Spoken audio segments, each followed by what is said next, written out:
Hello guys, வணக்கம். This is Anbuseelan. இன்னைக்கு நம்ம என்ன பார்க்க போகிறோம் அப்படின்னா, ஸ்விங் ட்ரேடிங் அப்படின்னா என்ன, அதில் இருக்கக்கூடிய நன்மை தீமைகள் என்ன அப்படிங்கிறத என்டையராக அந்த வீடியோவில் பார்க்க போகிறோம்.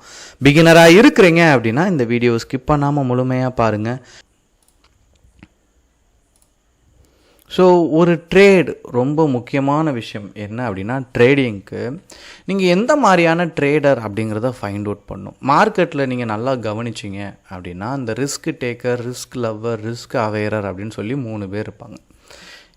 என்னுடைய எம்பிஏ சப்ஜெக்டில் முக்கியமான பாயிண்ட்டே இந்த 3ஐயும் பற்றி எக்ஸ்பிளைன் பண்ணிகிட்டே இருப்பாங்க அடிக்கடி. என்ன அப்படின்னா, ரிஸ்க் லவ்வர் அப்படிங்கிறவங்க 9:15 மார்க்கெட் ஓப்பன் ஆன உடனே இந்த ரிஸ்க் எடுக்கிறதுல அவங்களும் எஸ்பெஷலி இன்ட்ராடேயில் உள்ளே வருவாங்க. சரிங்களா, இவங்க ரிஸ்க்கை லவ் பண்ணுவாங்க. சரிங்களா, ஆனால் நிறையா அனுபவம் இருக்கும், எந்த டைரெக்ஷனில் போகணுங்கிற ஒரு தெளிவான பிம்பம் இருக்கும். சரிங்களா, ரிஸ்க் அவேரர் அப்படின்னு சொல்லிங்க, அதாவது ரிஸ்க் டேக்கர் சொன்னீங்க அப்படின்னா ஒரு 11:15 சரிங்களா, ஒரு 12 o'clock, ஏன்னா மார்னிங் ட்ரேட் அவாய்ட் பண்ணிட்டு கொஞ்சம் ரிஸ்க், ஏன்னா ட்ரேடிங்கே ரிஸ்க் தான். ஸோ கொஞ்சம் என்ன பண்ணுவாங்க, ரிஸ்க் டேக்கருங்கிறவங்க கொஞ்சம் தள்ளி இருப்பாங்க டைமிங் பேஸில்.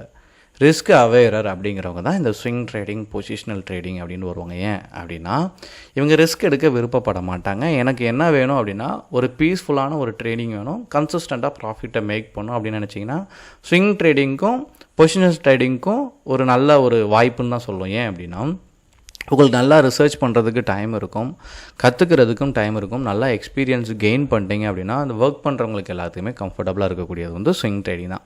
Swing trading is a stock trading strategy that involves buying and selling stock within the short period of time to profit from price fluctuation. Swing traders aims to buy low and sell high.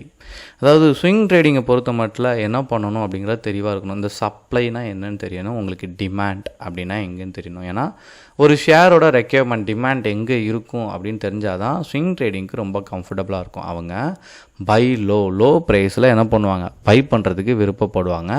Sell high, அதாவது இந்த trend break அவுட்லாம் என்னென்னா பீக்கில் இருக்க ரெசிஸ்டன்ட்டில் இருக்கும் அந்த point அதில் risk எடுக்கிறது அது ரிஸ்க் லவ்வர், ரிஸ்க் டேக்கருக்குள்ளே போயிடும். சரிங்களா, ஆனால் ஸ்விங் ட்ரேடிங்கை பொறுத்த மட்டும் நீங்கள் பண்ணும்போதே சப்போர்ட் லெவலில் தான் உங்களுடைய பை மேஜராக இருக்கும். சரிங்களா, ஸ்விங் ட்ரேடிங்கோட மேஜரான சக்ஸஸ், சரிங்களா, அதாவது நன்மை என்னவா இருக்கும் அப்படின்னு பார்த்தீங்க அப்படின்னா, swing trading required less time to trade then day trading.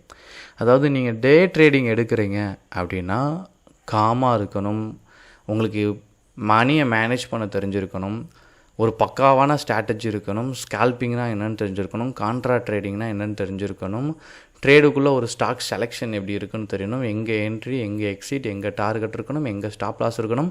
இந்த மாதிரியான விஷயங்கள் இன்ட்ராடே பண்ணும்போது ரெண்டாவது முக்கியமான விஷயம் என்னென்னா, நீங்கள் சிஸ்டத்தில் கண்ணும் கருத்துமாக இருக்கணும், உட்காந்துட்டு தொடர்ந்து பார்த்துட்டே இருக்கணும். சரிங்களா, ஆனால் ஸ்விங் ட்ரேடிங்கை பொறுத்த மட்டும் உங்களுக்கு அந்த மாதிரி பிரச்சனை இல்லை. காமாக உட்காந்து கொஞ்சம் டைம் கிடைச்சாலே நம்ம ஒரு ரிசர்ச் சூப்பராக பண்ணிவிட்டு என்ன பண்ணலாம், ட்ரேடை எக்ஸிக்யூட் பண்ணலாம். இது பெரிய நன்மை. மார்க்கெட்டோட மூமெண்ட் சில சமயத்தில் பல்காக போகும், நல்ல ஒரு அப் ட்ரெண்ட் இருக்கும். அது நம்ம இந்த மாதிரி short term trading, swing trading பண்ணுறவங்களுக்கு அது ஒரு நல்ல ஒரு ஆப்பர்ச்சுனிட்டி. இதில் இன்ஸ்டியூஷன் எங்கே பை பண்ணும் அப்படிங்கிறத கொஞ்சம் கணிச்சிட்டோம் அப்படின்னா நமக்கு நல்ல ஒரு ப்ராஃபிட்டை மேக் பண்ணலாம். எங்கே ஒரு ரேலி இருக்கும் அப்படிங்கிறத டெக்னிக்கல் அனலைசிஸ் வச்சு கரெக்டாக ஃபைண்ட் அவுட் பண்ணோம். நம்ம எல்லாருமே என்ன பண்ணுவோம் அப்படின்னா, இங்கேருந்து பார்த்தீங்கன்னா ட்ரெண்டு தெரியும். சரிங்களா, ஸோ இந்த ஹை ரெசிஸ்டன்ட் பாயிண்ட் இங்கே, இது ரெண்டையுமே இணைச்சிங்க அப்படின்னா இந்த லைன் இங்கே கிராஸ் ஆகும். எல்லோரும் இங்கே என்ட்ரிக்கு என்ன பண்ணுவோம், ப்ரிஃபர் பண்ணுவோம். ஆனால் ஸ்விங் ட்ரேடிங்கில் எங்கே அப்படின்னா லோவில் தான் என்ன பண்ணணும், பை பண்ணணும். சரிங்களா, இங்கே லைன் 2 சைடும் மீட் ஆகிற இடத்துல லோவில் பை பண்ணிங்க அப்படின்னா இதனுடைய லோ இங்கே இருக்கா, இதை நீங்கள் ஸ்டாப் லாஸாக ஃபிக்ஸ் பண்ணிவிட்டு இந்த ஃபுல் ப்ராஃபிட்டையும் நீங்கள் என்ன பண்ணலாம், மேக் பண்ணிடலாம். இதில் இருக்கிற முக்கியமான தீமைகள், அதாவது நன்மை பார்த்துட்டோம். தீமை என்ன இருக்குது அப்படின்னா, ஓவர் நைட், அதாவது ஒரு ஷேரை நம்ம ஹோல்ட் பண்ணி எடுத்துகிட்டு போகிறோம். சரிங்களா, இதில் வீக்கெண்ட் மார்க்கெட், இதில் ரிஸ்க் ரொம்ப ஹை. ஏன்னா மார்க்கெட் எப்படினாலும் டிரெக்ஷன் மாறலாம் ஓவர் த நைட்டில், அது ஹைலி நமக்கு ரிஸ்க்கு. அப்புறம் ஏதாச்சும் ஒரு பேட் நியூஸ், நமக்கு கொரோனா வந்துச்சு, சரிங்களா, ஏதாச்சும் ஒரு நாட்டோட போர் எடுக்கிறாங்க அப்படின்னா அதாவது சடனாக மார்க்கெட் என்ன ஆகும், ரிவர்சல் ஆகும். சரிங்களா, இதனால் நமக்கு பெரிய லெவலில் லாஸ் ஏற்படுறதுக்கும் சான்சஸ் இருக்குது. லாங் டேர்மில் இருக்கிற மாதிரி ஷார்ட் டேர்மில் உங்களுக்கு என்ன பண்ண முடியாது, ஆப்பர்ச்சுனிட்டியை மிஸ் பண்ணிடும். இது எல்லாமே லாங் டேர்ம் ஆப்பர்ச்சுனிட்டி, இது எல்லாமே இதுக்குள்ளே இருக்குது. உங்களுக்கு ஏதாவது டவுட் இருந்தாலும் கமெண்ட் பண்ண மறந்துடாதீங்க. தேங்க்யூ கைஸ், பாய்.